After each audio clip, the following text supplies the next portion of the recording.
अस्सलाम वालेकुम। हैप्पी किसान पाकिस्तान तो खुश आमदीद दोस्तों। मटर के हवाले नाल वीडियो लैके तुहाडी खिदमत च हाज़र हाँ जी। अज मैं अपने दोस्तों नूं 17 अक्तूबर की मटर की लगी हुई फसल जिहड़ी है वो दिखावांगा। इहदी सूरत हाल जिहड़ी है ताज़ा वो मैं अपने दोस्तों नाल शेयर करांगा। और सब्जी मंडी साहिवाल दे विच मटर का जिहड़ा ताज़ा रेट है वो भी मैं अपने दोस्तों नाल शेयर करांगा जी। तो जी दोस्तों, मटरां दे हवाले नाल इहदे टाइम पीरीयड दे हवाले नाल बहुत सारियां वीडियोज़ जिहड़ियां ने वो हैप्पी किसान पाकिस्तान ते मौजूद ने। ये 17 अक्तूबर दे अगेते मटरां दी काश्त है जी। और इहदी मैं सूरत हाल जिहड़ी है वो अपने दोस्तों नाल अज शेयर करांगा जी। ਇਹ ਤੁਸੀਂ देख सकते हो जी वल दी सूरत हाल।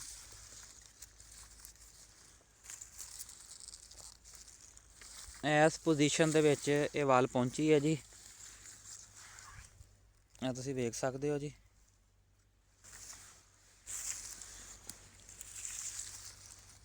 ये जिहड़ी मटरां दी सूरत हाल है जी, ये बहुत ज़्यादा मेहनत की गई है इस मटर ते। और ओहदे मेहनत ते करन तो बाद जिहड़ी ये अपना जिहड़ा खर्चा है चुकन दे पोजीशन च इस टाइम आए ने जी।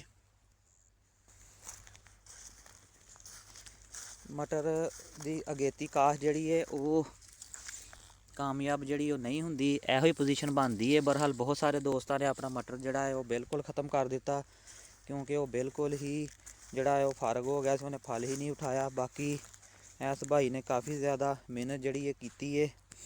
इनू 2 दफ़ा ओरिस्टा का कासोमिन नीचे फ्लड करवाया गया और रिपीट स्प्रे क्वांटस की वजी, खाद की एक्सट्रा डोज जिहड़ी है इनू दित्ती गई। जिस तो बाद इस कंडीशन के मटर सी जिहड़े अच्छी मैनेजमेंट की वजह तो कुछ बेहतरी वाल चले गए आ। कुछ फलियां जिहड़ियां ने विच वो इस टाइम तैयार भी नज़र आ रही ने। बहरहाल अर्ली मटरां की अगर सूरत हाल देखी जाए तो कुछ बेहतर इन्हां दे हालात नज़र आ रहे हैं।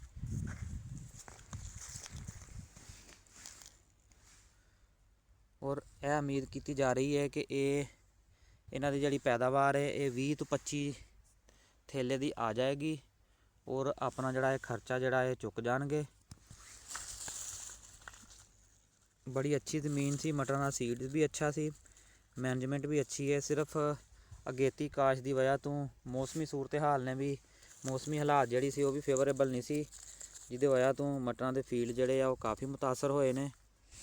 अगर सब्जी मंडी साहिवाल दे विच रात दे मटरां दे रेट की गल करिए,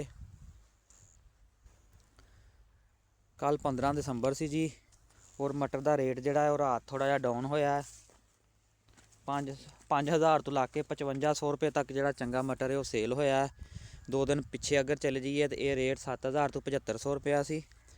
बहरहाल देखने जी आने वाले दिनों के रेट की जिहड़ी सूरत हाल है वो किस तरह रहिंदी है। मैं कोशिश करांगा जी कि मटरां दे हवेले रेट के हवाले नाल भी जिहड़े अपने दोस्तों नूं, जिहड़े दोस्त हैप्पी किसान पाकिस्तान ते जुड़े आ उन्हां नूं अपडेट जिहड़ी है मैं मुख्तलिफ मराहल दे विच दिंदा रवां। जी दोस्तों,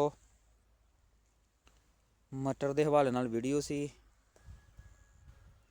अगर अच्छी लगे इन्हूं लाइक और शेयर कर देना। और मैं रिक्वेस्ट करांगा जिहड़े दोस्तों ने हजे तक हैप्पी किसान पाकिस्तान सबसक्राइब नहीं किया वो हैप्पी किसान पाकिस्तान सबसक्राइब कर लो, बैल आइकन दबा लो, ताकि मुख्तलिफ फसलों के हवाले नाल और मुख्तलिफ फसलों के रेटों के हवाले नाल वीडियोज़ जिहड़ियां हैप्पी किसान पाकिस्तान ते अपलोड होंदियां ने तुहानूं बर वक्त देखने नूं मिलदियां रहन। अल्लाह हाफिज़।